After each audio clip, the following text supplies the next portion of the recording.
Narasaraopet Palnadu district అండి. Contract staff nurses.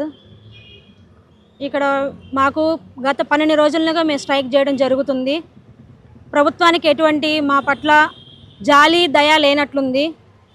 ఎందుకంటే మేము గత 15 సంవత్సరాల నుంచి కాంట్రాక్ట్ బేసిక్లో వర్క్ చేస్తున్నాము. మాకు ఎటువంటి రిక్రూట్మెంట్ లేదు. గత 12 సంవత్సరాల నుంచి రిక్రూట్మెంట్ లేదు. మాకు నోటిఫికేషన్ లేదు.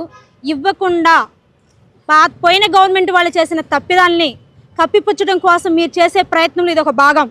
ఏంటి అంటే ఫీల్డ్లో ఉన్న ఏఎన్ఎంస్ని తీసుకొచ్చి ఇంటెన్సిఫైడ్ ట్రైనింగ్ అని చెప్పేసి 2 years ట్రైనింగ్ ఇచ్చి మాకు ఆ రోజుల్లో మేము కూడా కోర్టుకు కేసు వేయడం జరిగింది. మీరు చెప్పిన సమాధానం ఏమిటంటే వాళ్ళు ఇంటెన్సిఫైడ్ ట్రైనింగ్ ఇస్తున్నాము, వాళ్ళు 2 సంవత్సరాలు ట్రైనింగ్ అయ్యి వాళ్ళ వరకు వాళ్ళు చేసుకొని వెళ్ళిపోతారు, మీ పోస్టులకు ఎటువంటి అభ్యంతరం జరగదు అని చెప్పడం జరిగింది.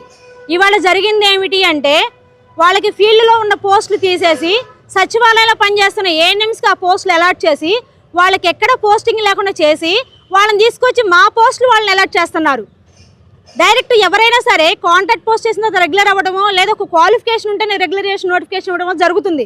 డైరెక్ట్ రిక్రూట్మెంట్ అనేది ఈ ప్రభుత్వంలో ఇప్పుడే చూస్తున్నాము. పోయిన గవర్నమెంట్ తప్పు చేసిందే అనుకోండి, మీరు ఎన్నో జీవోస్ క్యాన్సిలేషన్ చేశారు మీరు గవర్నమెంట్ ఫామ్ అయిన తర్వాత. దాంట్లో మాది కూడా ఒక జీవో. మీరు మా పట్ల జాలి చూపించినట్లయితే ఈ జీవో మీకు ఒక పెద్ద ప్రమాదకరమైనది కాదు, మీకేమో నెగిటివ్గా రాదు ఆ న్యూస్. మేము ఏ రోజు కూడా గవర్నమెంట్కి యాంటీగా ధర్నాలు చేయడం లేదు. ఇది ఒకటి గుర్తుపెట్టుకోండి. గవర్నమెంట్కి యాంటీ కాదు, గవర్నమెంట్కి యాంటీగా మేము ధర్నాలు స్ట్రైకులు చేయడం లేదు. మా బాధని మీ దగ్గర వ్యక్తపరుస్తున్నాం మాత్రమే. మేము గత 15 సంవత్సరాల నుంచి చేస్తున్నాము. మాకు రిక్రూట్మెంట్ ఇవ్వండి. ఉన్న 2000 పోస్టుల్లో కూడాను ఇంటెన్సివ్ పీరియడ్లో ఉన్న ఏఎన్ఎంస్కి రెగ్యులర్ చేస్తే మా పరిస్థితి ఏంటి? ఇంక పోస్టులు ఖాళీ లేవు, ఒక 2 సంవత్సరాలు చేయండి తర్వాత ఇస్తాము, లేదా ఈ గవర్నమెంట్ పోయేటోళ్ళు మీ పని మీరు చేసుకొని సంతకాలు పెట్టుకొని వెళ్ళిపోతారు.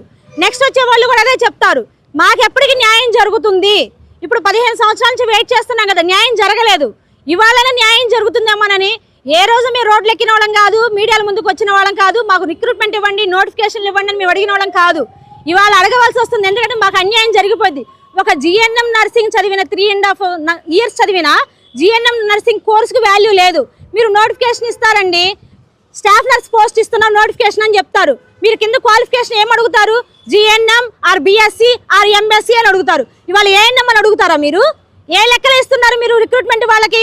జిఎన్ఎం అని అంటారా, ఏఎన్ఎం అని అంటారా వాళ్ళని? పోనీ వాళ్ళకి ఏమైనా మెడిసిన్ గురించి అవగాహన ఉందా? ఒక డ్రగ్ నేమ్స్ ఐడియా ఉందా? ఒక నర్సెస్ కేర్ ఐడియా ఉందా? ఏముందని వాళ్ళకి రిక్రూట్ చేస్తున్నారు? మేము అన్ని చేస్తున్నాం కదా. కోవిడ్లో ఒక 2nd వేవ్లోనో 3rd వేవ్లో నోటిఫికేషన్ తీశారు స్టాఫ్ నర్సెస్ని. 1st వేవ్లో ఎవరినైనా తీశారా?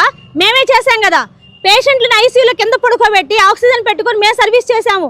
మా ఫ్యామిలీస్కి మేము దూరం అయ్యాము. మా పిల్లలకి చాలా మంది పిల్లలకి మా స్టాఫ్ ఫీడింగ్ ఇవ్వకుండా అవాయిడ్ చేశారండి. మాకెప్పుడు న్యాయం చేస్తారు? ఇంకా అని జరగాల్సిన ఘోరాలన్నీ జరిగిపోయినాయి.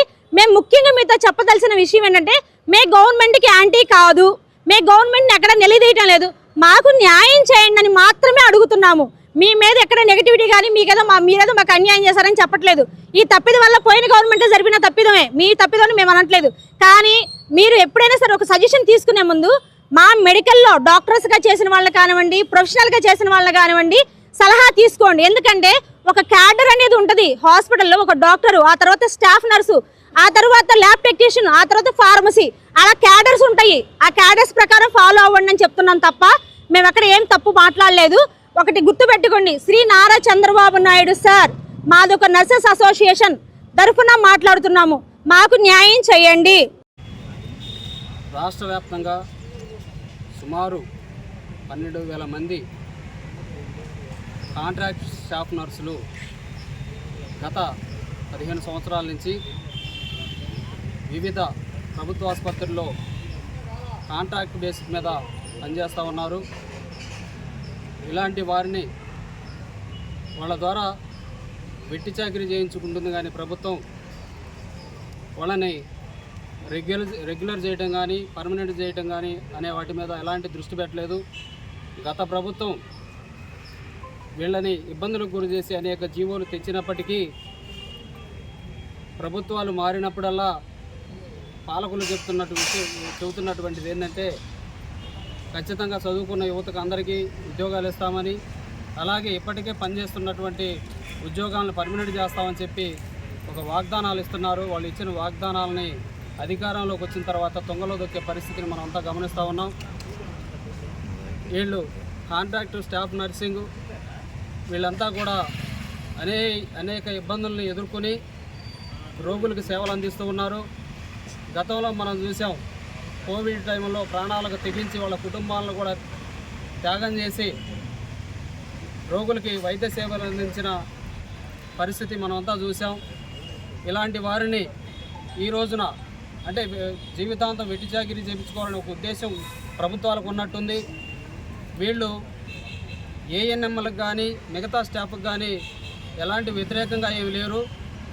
వాళ్ళు కోరుకుంటుందల్లా మమ్మల్ని పర్మనెంట్ చేయమని కోరుకుంటా ఉన్నారు, ఉద్యోగ భద్రత కల్పించమని కోరుకుంటా ఉన్నారు. ఇప్పుడున్న పరిస్థితుల్లో జీతాలు కానీ ఏదైనా సరే పెంచిన అధిక ధరలకు భారంగా ఇప్పుడున్న పరిస్థితులు కుటుంబాలు గడవని పరిస్థితి ఉన్నది కాబట్టి జీతాలు పెంచమని అడుగుతున్నారు, పని భద్రత కల్పించమని అడుగుతున్నారు. ఇవేమీ గొంతెమ్మ కోరికలు ఏమి కావు. ఇవేమీ కూడా ప్రభుత్వాలకు వ్యతిరేకంగా ఏమి వీళ్ళు పోరాటం లేదు. తమ న్యాయమైన కోరికలు తీర్చమని మాత్రమే అడుగుతూ ఉన్నారు. ఈ స్టాఫ్ నర్సులు చేసేటువంటి న్యాయమైన పోరాటానికి దేశభక్త ప్రజాతంత్రం పీడిఎం, అలాగే పౌర హక్కుల సంఘం, అలాగే బీసీ సంఘాలు కూడా సంపూర్ణ మద్దతు తెలియజేస్తున్నాయి. రేపు రాబోయే రోజుల్లో ఈ స్టాఫ్ నర్సులకు అండగా ప్రభుత్వం కనుక ఇలా సమస్యలు పరిష్కరించకపోతే రాబోయే రోజుల్లో మరింత ఉధృతంగా ఇది రాష్ట్ర వ్యాప్త ఉద్యమంగా తీసుకెళ్తామని చెప్పి మేము ప్రభుత్వానికి హెచ్చరిక చేస్తున్నాం. తక్షణమే ప్రభుత్వం స్పందించి గత 15 రోజులుగా పోరాడుతున్నటువంటి